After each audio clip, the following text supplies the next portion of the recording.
Industry ہے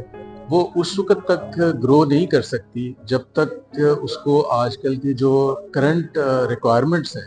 جو eco standards ہیں، کیونکہ اگر آپ نے امریکہ میں ایکسپورٹ کرنی ہے، آپ نے یورپ میں ایکسپورٹ کرنی ہے،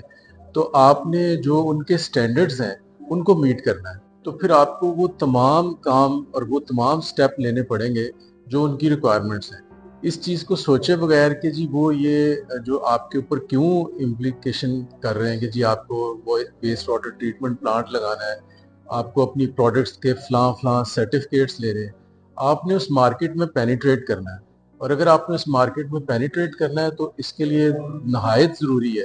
کہ جو کوالٹی سٹینڈرڈز کی وہ سرٹیفکیشن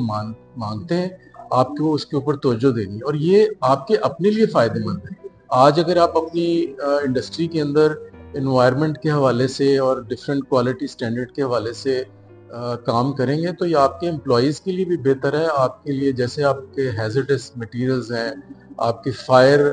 کے حوالے سے جو پروٹیکشن کے حوالے سے جو سٹینڈرڈ چاہیے ہوتے ہیں، آپ کی اب جو نئی ریکوائرمنٹس ہیں کہ جی آپ کے جم ہونا چاہیے،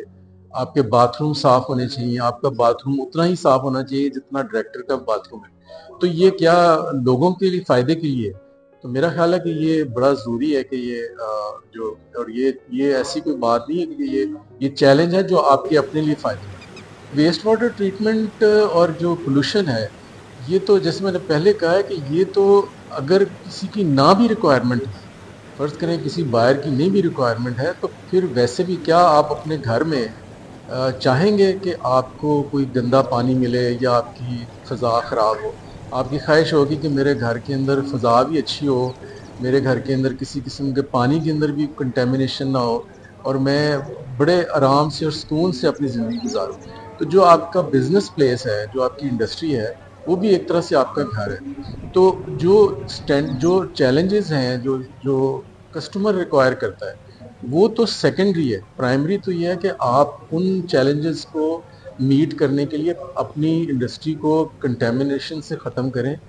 ویسٹ واٹر ٹریٹمنٹ کے بے شمار آج کل سلوشنز ہیں، اسی طریقے سے جو پولوشن کو ختم کرنے کے بے شمار سلوشنز ہیں، اس کے لیے کام کریں، اسٹیپ بائی اسٹیپ کریں، ضروری نہیں ہے کہ آپ ایک ہی دفعہ سارا کام کریں، لیکن بے شمار کمپنیز ہیں جو اس طرح کے سلوشن پرووائڈ کرتی ہیں اور آپ کو کرنے چاہیے۔ آپ دیکھیں کہ ود ان فیو ایئرس وہ انٹرلوپ جو ہے اس وقت پاکستان کی ٹاپ 3 ایکسپورٹنگ کمپنی میں آ گئی، اور امریکہ میں تو ان کے 4 تک وہ لوگ بک ہیں، اور انہوں نے یہ جو کچھ بھی کیا ہے یہ انہی چیلنجز کو انہوں نے اپنے لیے سردرد نہیں سمجھا، بلکہ ان چیلنجز کو انہوں نے کہا کہ ہم اوور کم کریں گے، اور بہت ساری انڈسٹریز ہیں جو مجھے پتا ہے کہ انہوں نے ان کو ایز اے رول ماڈل سمجھ کے ان کو فالو کر رہے ہیں، اور ان لوگوں کی گروتھ جو کنونشنل انڈسٹری جنہوں نے نہیں ان چیلنجز کو ایکسیپٹ کیا ان سے بہت بہتر ہے۔